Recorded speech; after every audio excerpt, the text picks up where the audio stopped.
What's up, guys? It's 2026 now. So, today I'm going to talk about books. I'm going to talk about 10 books that I think you should be reading in 2026, right? These are very impactful books.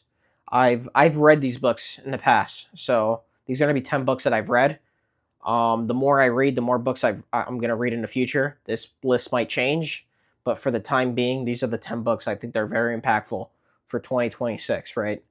And the first one, right, is going to be How to Win Friends and Influence People by Dale Carnegie. Now, this book is a classic. This book was it was written in the 1930s. And the thing about it, the book, is it teaches you about how to actually influence people, how to get people to like you, right?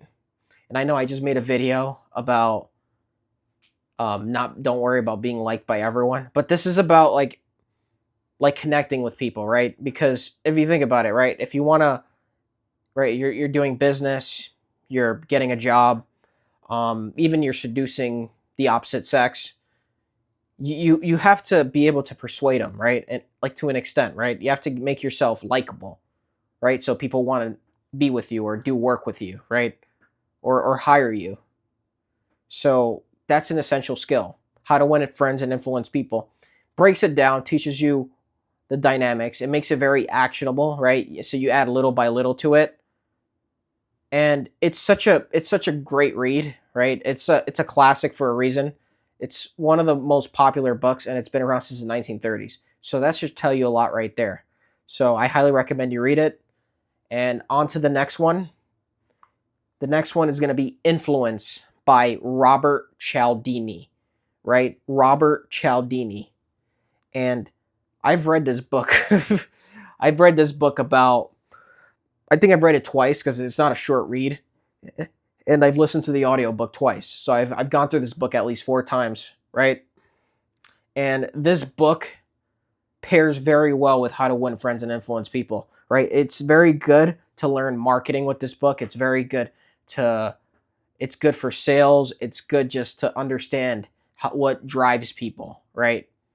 So with this book, right, there's gonna be it's more on the human, it's more of the what drives people like dynamic, right? Like what actually influences people subconsciously. And this is just really good to understand, right? Because you're gonna have to deal with people, regardless of who you are, what profession you do, right? So you pair this book with How to Win Friends and Influence People, and you follow the tactics in this book, and you'll be unstoppable. I promise you, right? And the third book, right, that you should read. Now, the reason why I thought this book is a very, very good read is because we waste a lot of time, right? So, the book that I want you guys to read is The One Thing by Gary Keller. Now, this book, a lot of people will say, now, the reason why I love this book is because Gary Keller just talks about you have to focus on the one thing. Focus on that one thing that will get the needle moving. He said it, he worded it a little differently, but he said, right, because the one thing that's going to make your other goals easier to accomplish or irrelevant, right? So he says, like, focus on that one thing each day and work on it 4 hours a day, right? And that's what you have to do. You have to focus on that one thing that's going to get the needle moving for you, right? Because maybe everyone has that one thing for them everyone has different goals, I know, but everyone has that one thing for them that they have to do to get the ball rolling for them, right? So I highly recommend you guys read that book because I think that the issue that I see a lot of people doing is that they'll work on a business, and then they'll start a second business, and then they'll do something else. And they'll split their focus on so many different things that they end up getting nothing done. So the one thing helps you just narrow down your focus on one thing. And that's what really helps, right? All right, so the fourth book, it's called Secrets of the Millionaire Mind by T. Harv Eker. Now, this book is a very, very good book. I've read this book 3 times already since the summertime. Now, what I love about this book, right, is T. Harv Eker talks about how we're already programmed, like our financial thermostat, our financial our financial beliefs, right? That's what stops us from getting rich. That's what stops people from getting rich, is the financial beliefs that we have, right? And usually these beliefs stem from our parents. Maybe our parents have certain financial habits that we, without realizing it, um, acquired as well, because we mimic our parents. That's what we learn from when we're growing up as kids. So there's a lot of habits that there's a lot of bad um, programming, right? That we grew up learning from, parents, teachers, people that we grew up with. And he basically gets in depth with it. He talks about like what you need to do to change that mindset, right? Because he basically talks about that money, like having a millionaire mind. He talks about it being like a mindset shift, right? And it's something that you have to be active. It has to be, you have to be very proactive about it. You have to change it. It's a very good read, and I know I'm not doing the best describing it. I highly recommend you just read it. It's a great book. You can also listen to the audiobook if you're not the biggest reader. And I'm going to go to the next read, right? And that's going to be The 48 Laws of Power by Robert Greene. Now, I always reference this book, right? I always reference this book. Doesn't matter what you do. Doesn't matter if you're dealing with family, you're dealing with friends, you're dealing with peers, you're creating content, so you're showing this to people. You have colleagues. Doesn't matter what you do, as long as there's people around you, you're dealing with people. There's always going to be power games, and I'm not saying that to scare you, because I know a lot of people see this book as manipulation. It has like a dark reputation, but this book just teaches you very well about the truth behind human nature, right? Or the truth behind why of what gets people to do what they do, right?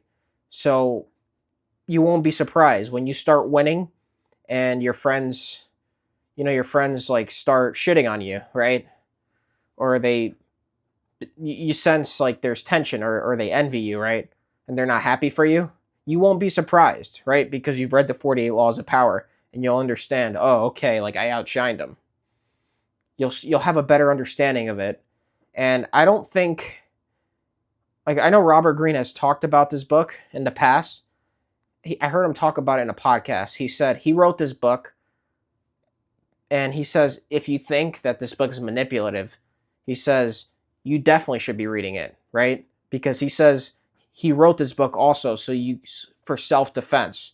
He wrote it so people could use it as self-defense, because these power games in that book, The 48 Laws of Power, there's people who might be even using it on you without you even realizing it. So you have to be very aware of it, right?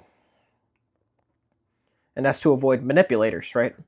And then the next one, right, which is 6. Now I'm going to change it up a little bit. So I'm going to talk about the biography of Steve Jobs, written by Walter Isaacson. This is such a great read. I loved the book. It wasn't a short read, right? Obviously, it talked about Steve Jobs, like his beginnings when he was young. He was adopted by his parents.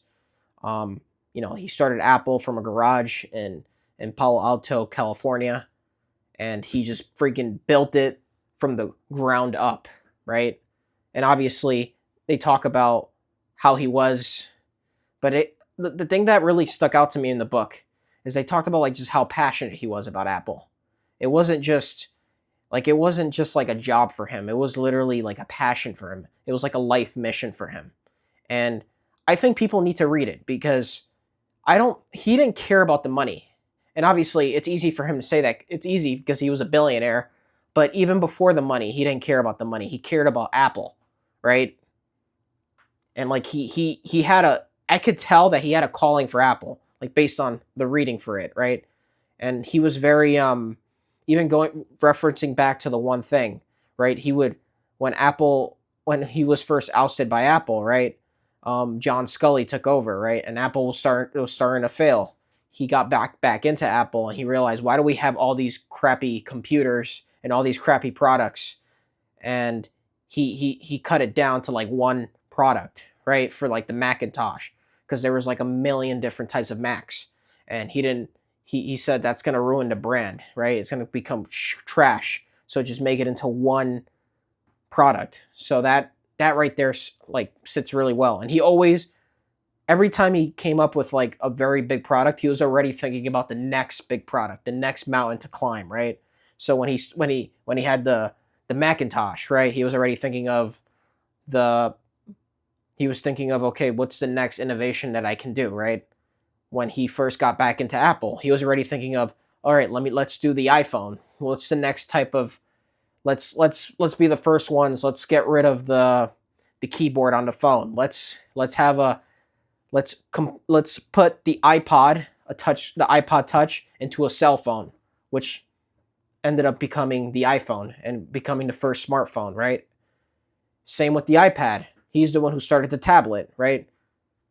And because he felt like other people couldn't do it right.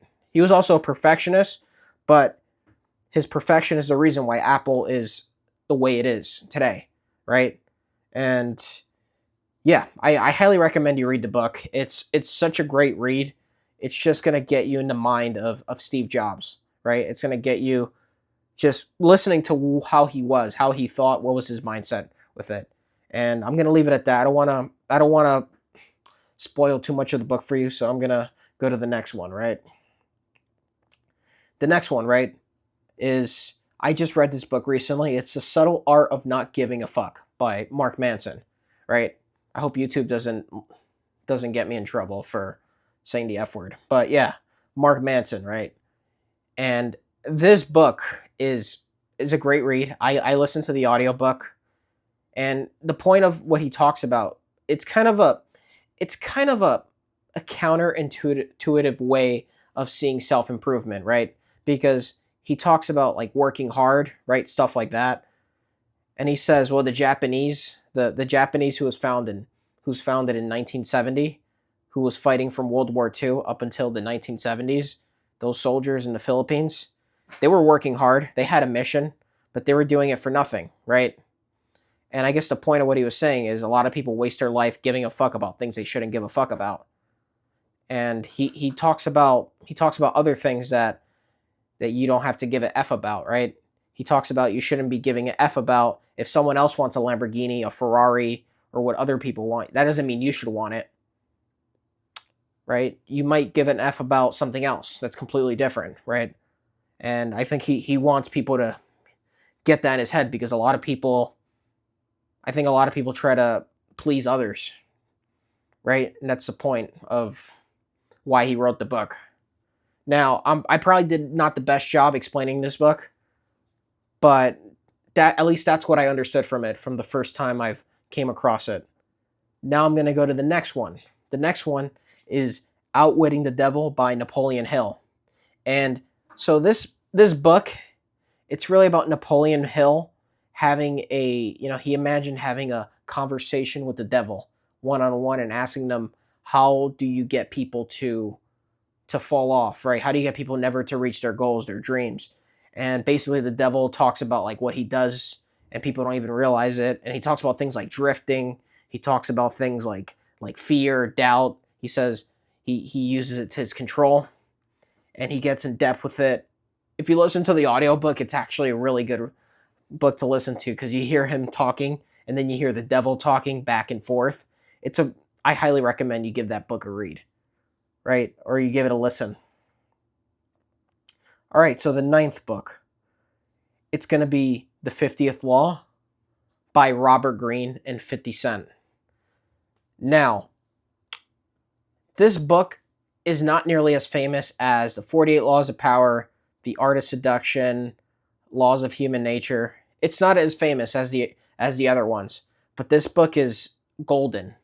And what I love about it, right? It's really about the life of 50 Cent. Because he had to navigate through the rap industry. He had to navigate through the hood in Queens, right? As like a drug dealer, he got shot 9 times. He had to navigate it a certain way because he could have gotten killed. He could have, like, one wrong step could have literally ended his life, and it almost did end his life, right?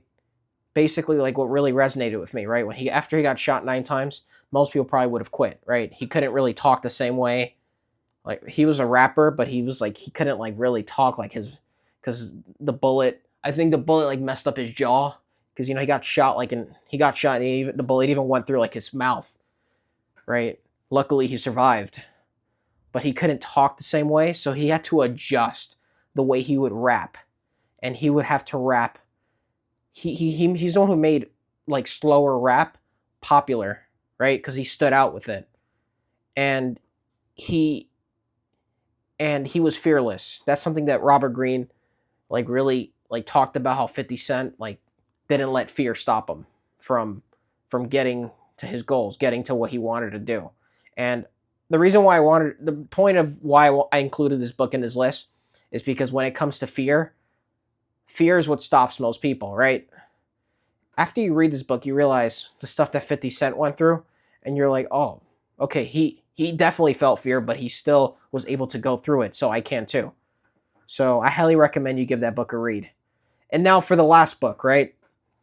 This is by a guy who's very successful. I would say he might be sometimes controversial because I know a lot of people don't like him. I don't have an issue with him, but I know a lot of people dislike him. And it's Be Obsessed or Be Average by Grant Cardone. Right? I love this book, right? Especially the audiobook. I have both the physical book and the audiobook, but I love the audiobook because it's a great book to listen to. And what I love about this is he talks about it. He talks about that you need to be obsessed with your mission. You need to eat, sleep, shit your mission, right? Because it's basically you have to do what you have to do to get to your mission. You have to to get to becoming, because he wanted to become rich and successful, and he was obsessed with it, right? He was obsessed with becoming rich and successful. I'm doing a shit job explaining it, but it's such a great book. It's such a great read. It's very good when it comes to helping you, overcome maybe getting your business off the ground, getting reaching your goals, right? Doing something that's hard. That's a very good book to read because it helps you with your mindset of being obsessed, right? To reach your goals. And I'm going to leave it at that. Thank you guys so much for listening. I hope you guys enjoyed. I'm going to keep creating more content. Take care.